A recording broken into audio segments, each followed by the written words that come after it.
The roads of France in that late spring and early summer of 1940 were rivers of human despair as the panzer divisions sliced through the countryside and the thunder of the Luftwaffe echoed from the skies. A second, silent army trudged southward in the choking dust. This was the Exodus, l'exode.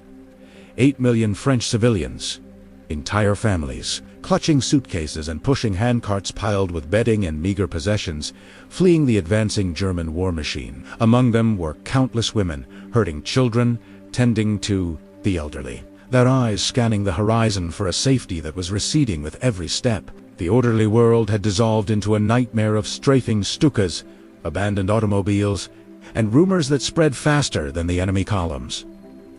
For these women, the first encounter with the occupier was not a formal declaration, but the sight of gray-green uniforms materializing on the road ahead, the guttural sounds of a foreign tongue cutting through the cacophony of flight. The war, for them, became personal in an instant. The armistice of June 22nd did not bring an end to the uncertainty, but rather codified a new, grim reality. France was cleaved in. 2.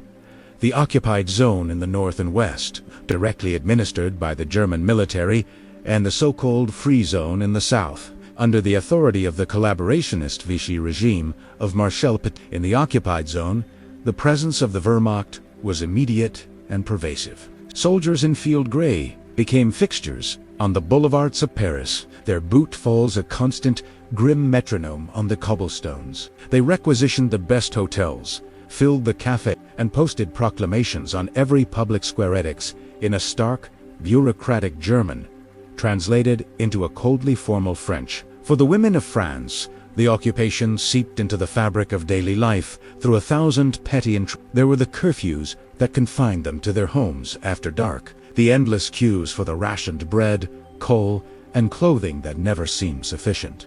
More profound was the psychological weight of living under the gaze of the conqueror, of navigating a public space where any interaction with the occupier was fraught with unspoken tension and potential judgment. The German administration, a complex bureaucracy of military commands and economic offices, viewed France primarily as a resource to be exploited for the Reich's continuing war effort. Foodstuffs, raw materials, industrial output, and financial levies were systematically siphoned north and east. But the human dimension of this exploitation was equally calculated. The Wehrmacht sought not only to control the population, but to normalize its presence, to engineer a sullen acquiescence that would facilitate this pillaging of the nation's wealth. Policy directives encouraged correct, if distant, behavior from the troops, aiming to present an image of disciplined, even cultured, occupiers. For many French women, particularly in the early years, the enemy was not a caricature of brutality, but a young,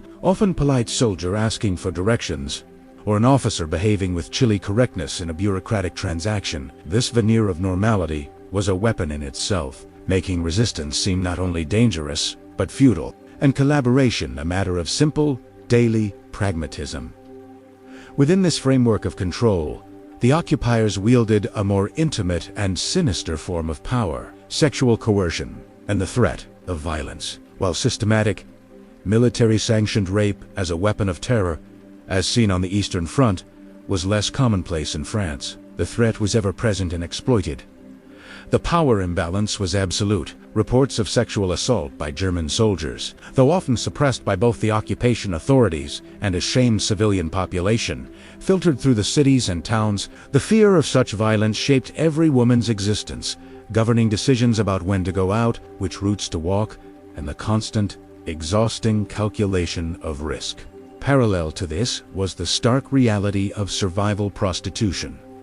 With fathers, husbands, and brothers dead, imprisoned, or away at forced labor, many women, particularly those with children to feed, faced impossible choices: the exchange of sexual favors for food, coal, or protection from arbitrary arrest became a desperate transaction of the occupied economy, a private humiliation born of public defeat. From this landscape of hardship and humiliation, a complex tapestry of relationships and survival strategies emerged, defying simple categorization. The infamous figure of the collaboration horizontale, The woman who took a German lover became a potent symbol of national shame in the post-war reckoning. Yet, the motivations behind such relationships were as varied as the individuals involved. For some, it was a matter of cold calculation, the assurance of extra rations, a coveted pair of stockings, or security for one's family. For others,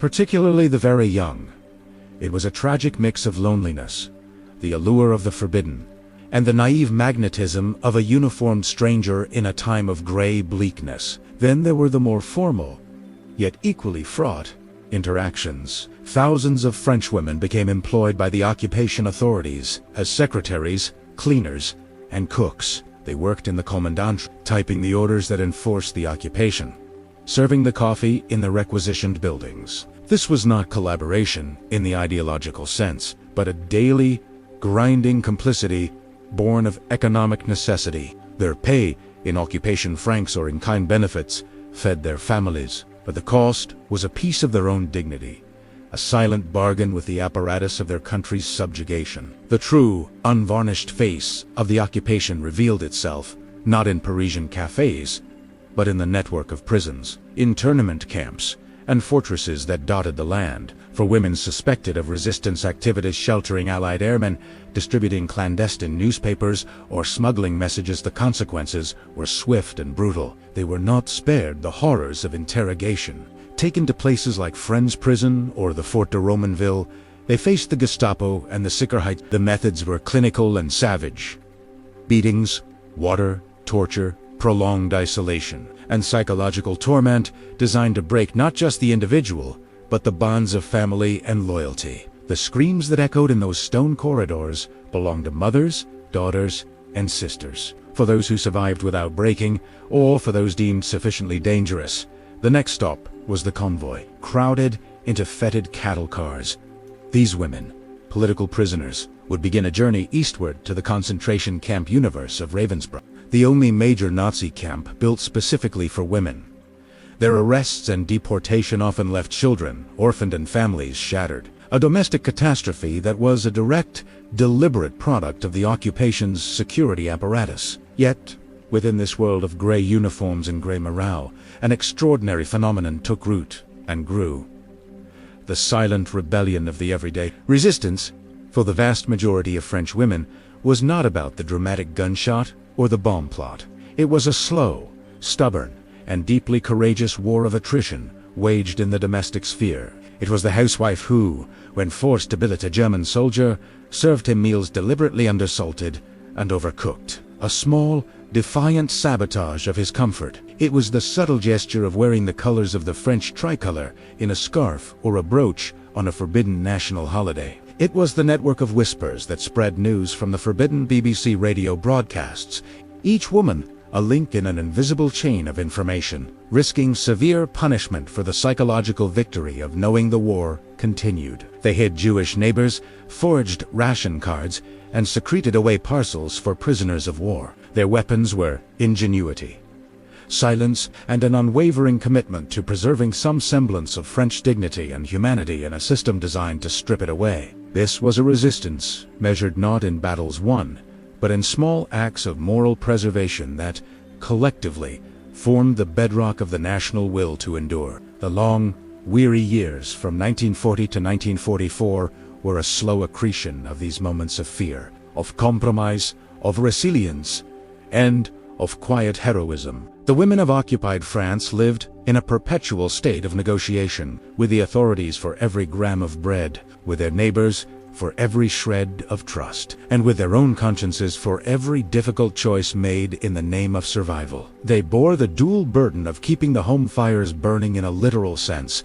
amid crippling shortages, and of maintaining the emotional fabric of a nation in captivity. When the sound of Allied artillery finally rumbled in the distance in the summer of 1944, it heralded not just liberation, but an end to this exhausting daily calculus. The men would return to parades and the political reshaping of a free France. But for these women, the end of the occupation meant the beginning of a different struggle. To rebuild homes, to reunite broken families, and to live with the memory of the choices they were forced to make in the shadow of the Wehrmacht. Their war was fought not on the battlefields, but in the streets, the markets, the kitchens, and the prisons of their own occupied land, a testament to the human capacity to endure, adapt, and subtly, stubbornly resist.